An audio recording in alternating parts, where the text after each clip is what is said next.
Jeff loves his wife, Karen. Karen is the perfect wife. And Karen loves to be in control. Shut up. Sorry. What happens to their perfect world when they bring home their new baby? Coming up on birthdays. Is your daddy silly? It's very real now. Go home. Mommy's a basket case. She became like overwhelmed. The intimacy thing is a problem. Dad got sleep last night, Mom not so much so. Hi, baby.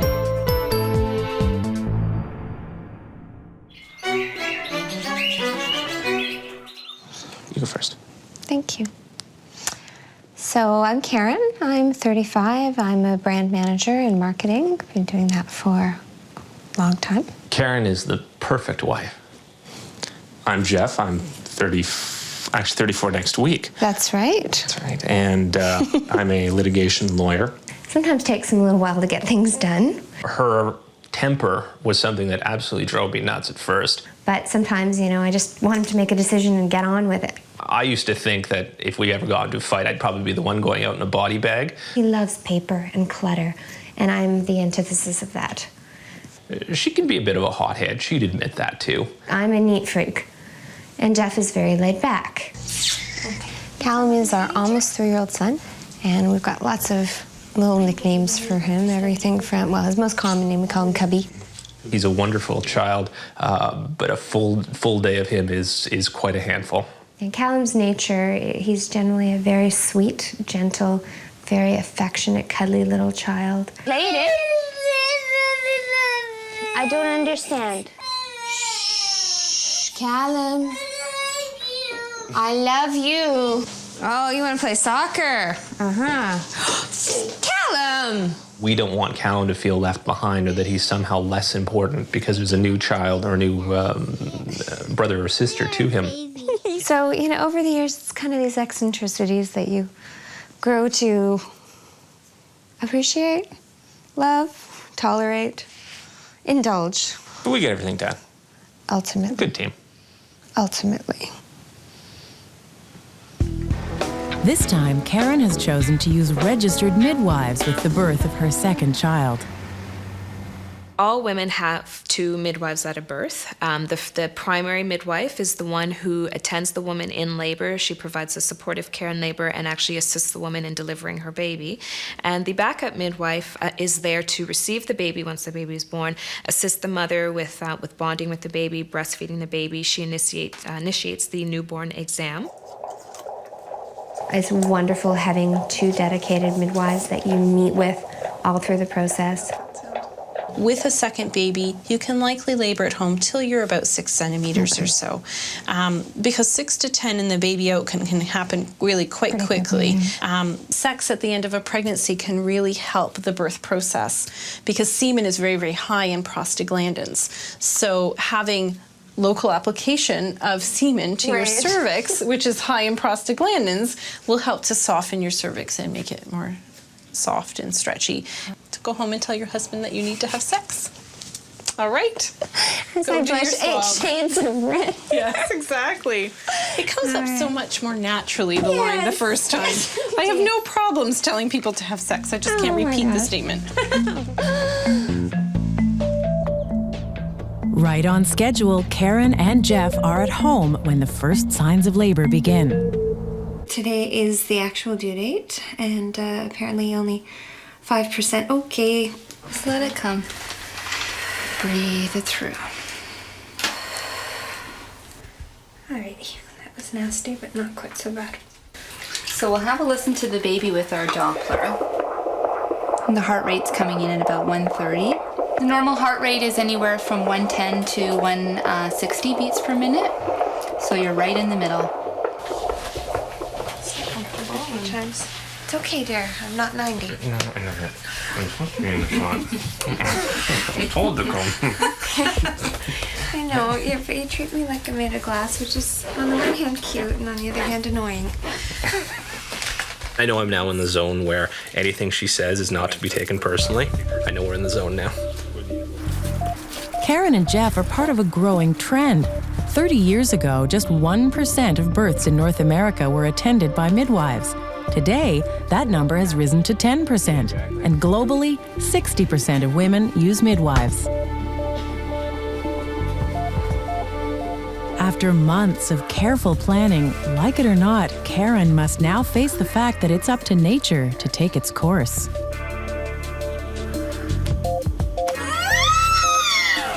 Push into the pain. You're gonna feel a lot of burning. Excellent, Karen. Just Listen, stay with me, Karen, okay? You're gonna have your baby soon. Send it all down. Send it all down. Karen's perfect world is about to change. Karen is the perfect wife. But sometimes, you know, I just want him to make a decision and get on with it. Karen and Jeff love their life. Now a second child should make the picture perfect. Baby in mommy tummy? You gotta push it out. I'm trying Use so your hard. brain. Send it down, push, Karen. Karen, that's Send it down. That's it. Push in your bum. Push right out Push your bottom, right Karen. down in your bum. Slow your breathing down. So that I'll put your hip. Little pushes. Feel your baby. I can't. Excellent, Karen. Just like that. That's it. Another one. Oh, God, can't you just grab and pull it? Little pushes, Karen. Just like that. Okay. That's the way.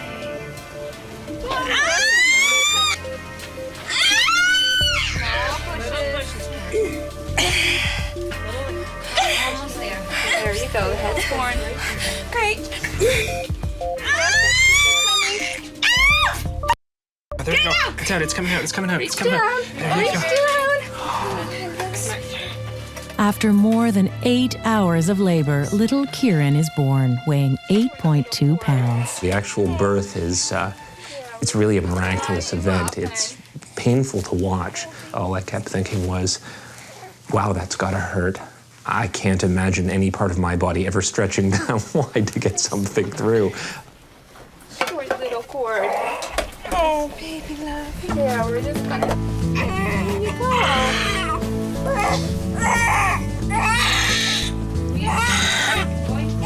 When Kieran's brought out and put on my chest, I'm very comforted by the fact that Kieran's there for a long period of time. No one's taking him anywhere. There's no rush. He looks good. He looks healthy. When your beautiful baby comes out, all you keep thinking is, it's a miraculous event to have a healthy, beautiful child, boy or girl, and that doesn't matter. The most important thing is I'm very relieved that he appears, the initial assessment and everything, to be a very healthy, very strong little boy. I'm relieved, actually, that everything is the way it's supposed to be. He looks like a very normal, healthy little person. Let's go see Mommy. Come on in. Hi, gorgeous. Callum was excited. He was having a baby brother grow up in a shadow. There you go. All right. When you have a 3-year-old, you forget how delicate the head is on a little baby. Our son is like a football player at the age of 2 years and 10 months, whereas this is so little.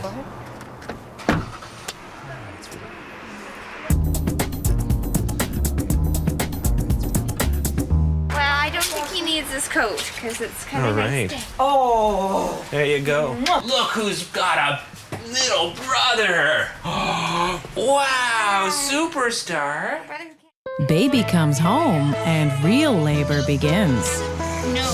Tired, and I could probably fall asleep anywhere. You feel guilty napping.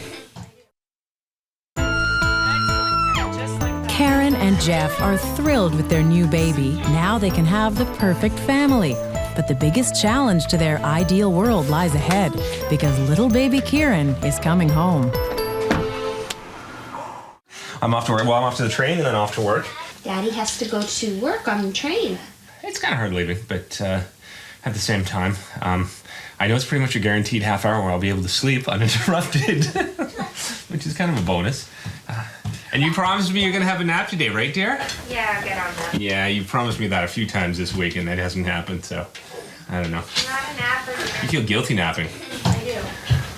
Bye, dear. Bye. Bye, Callum. Bye. Love you both. Bye, Daddy. Bye. Only 1 week after bringing home baby Kieran, Jeff gets back to his old routine. Exhausted, Karen must deal with the challenges alone. Good me. Charlie was so tired from making the cocoon, he decided to take a nap. The end. We look at Kieran and also at Callum, and we're going to try and do everything we can for them.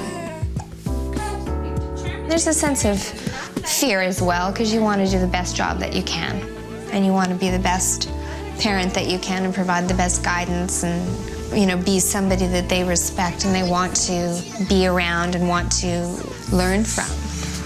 Hey, feet off. No, Callum. No. Mommy said don't kick the seats. You know that. No, it's not funny. Not funny. Callum, I mean it. It's not funny. Callum, that's I've been not taking cute. Callum to daycare, and dealing with Kieran and trying to get everybody at the door is tricky. Karen's determined to get things back on track. A new baby means a new routine, and the experts agree routine is essential for everyone in the family, including the baby. The new baby is joining a family. That family already had routines, and we need to put demands, even from the first day of birth, on that young child to actually start becoming a member of the family, which means they have to do their little piece in cooperating as well. All creatures, all humans love routine. It means that they have expectations to meet. There's predictability, and with predictability, there's safety, and that's a core piece for kids to be psychologically happy and sound and to get on with what they need to do.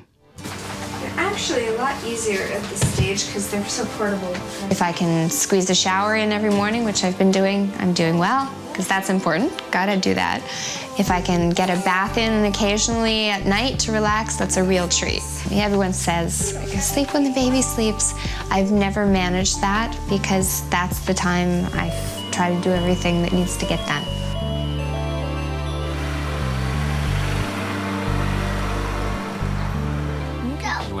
I get to have adult conversations. I feel more actually for Karen because Karen doesn't always get that adult stimulation, and I can only come home at night and provide adult conversation to Karen so that she feels a bit of a reconnection.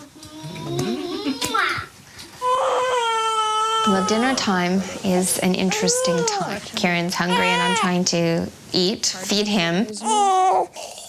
I really feel for Karen because essentially she's got Kieran strapped on to one or both of the breasts at dinner time.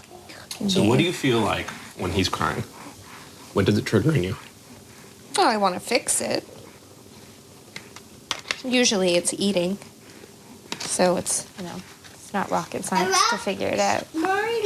Yeah. What about when Callum's crying? Yeah, well, Callum's a lot easier because you can just ask him. I guess I've always thought that you find it more difficult when they're crying, that you want to keep going in. And I don't know if it's tough love or just wanting to feel that eventually, for instance, he's going to settle. And, when we put the monitor up and he's singing and you automatically assume or think it's crying. Well, I can tell the difference between singing and crying. I think the difference is, you're content to just let him go, where I can tell if he's very distraught, he's not going to settle until you deal with it. Because sometimes he'll just get himself worked up into such a state. Is that he's, Good job, buddy. Did you want some pie? Daddy got some nice pie. No. Did you want some ice cream? No. Did you want anything else? Did you want a Smartie? You want some Smarties? Okay, we'll get you some Smarties. Your daddy's silly. Is your daddy silly? I won't have that. It's time to get ready for bath time. Okay, go with Dad, please. Callum will probably challenge us more. That if we want him to go in the bathtub, if we want him to use potty, he'll be a little more hesitant to do it, or he'll see if we really want him to do it. Ah! Well, Mommy's busy with Kieran, sweetie. Kaboom.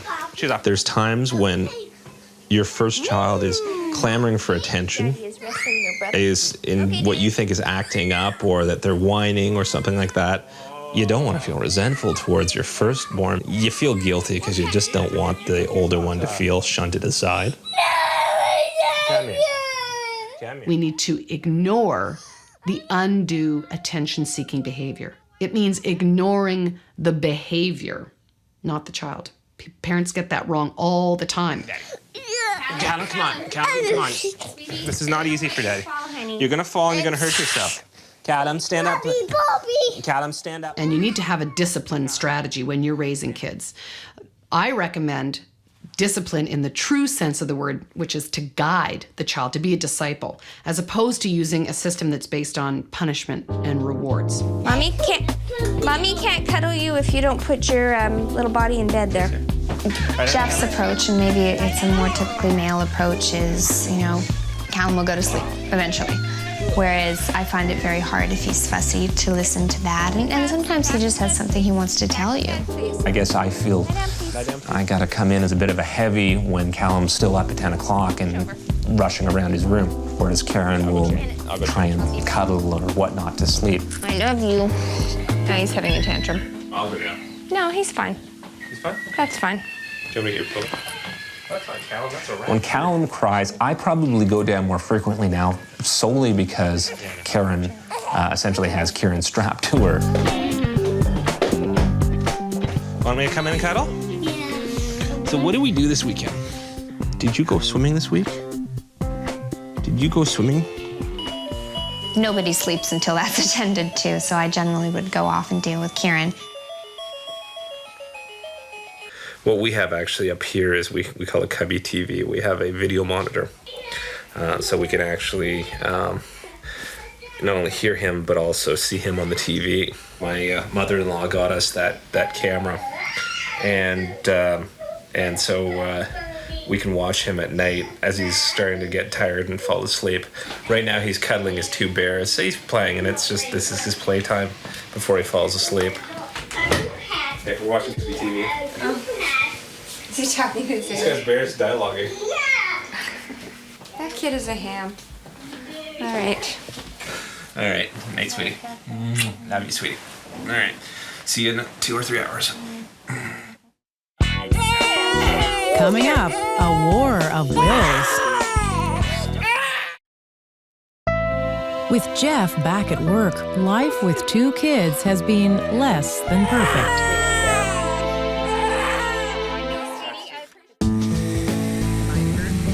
Today is Callum's birthday, but everyone's focused on baby Kieran. Today we had both Grandma and Grandnan over because we had Callum's birthday party. Karen and Jeff are determined to create a family moment by making little Kieran's handprint and footprint, even if little Kieran is not so keen.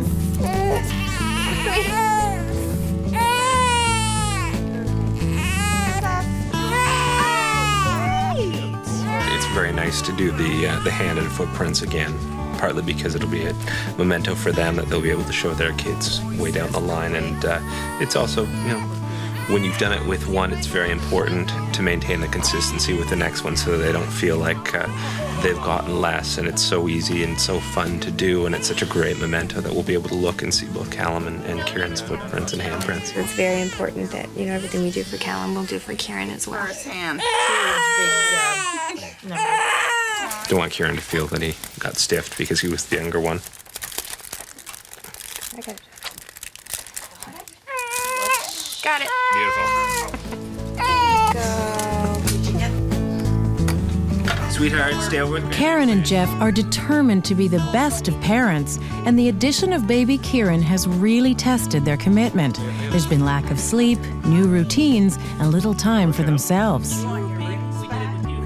They understand the sacrifices, but they both agree the rewards are still worth it. And it really is about teamwork, and it really is about trying to manage 2 children and meet the needs of both. So in a sense, yeah, it is like divide and conquer. It's doubly challenging because of the sleep deprivation having an impact on the child who is older, who you still have to deal with. With our children, especially with Kieran being so fragile, there's such an outpouring of love, and there's just the cuddles and the hugs and the kisses, and in Callum's case, the wrestling and the playfulness. It's so important to me. It so completes my life, and it gives me something. Every day is a new day of new exciting things with my children. It's wonderful. All of their stages are short. So, you know, with the first one, you're always in a rush to see when they're going to sit up and smile and roll over and do everything. They get there. So to just, you know, step back and appreciate it. Oh, I want to squeeze him, but I don't want to wake him up. So I want to kiss him, and I don't want to wake him up. So I just content myself with rubbing his little tummy and looking at him. They're so helpless, and they're so dependent. It's such a responsibility, but yet it's a feeling that nothing else I've experienced in life even comes close. All the accomplishments and things that you do in other areas of your life, it's not even in the same ballpark. Because that's all about you. This is, you know, all about somebody else.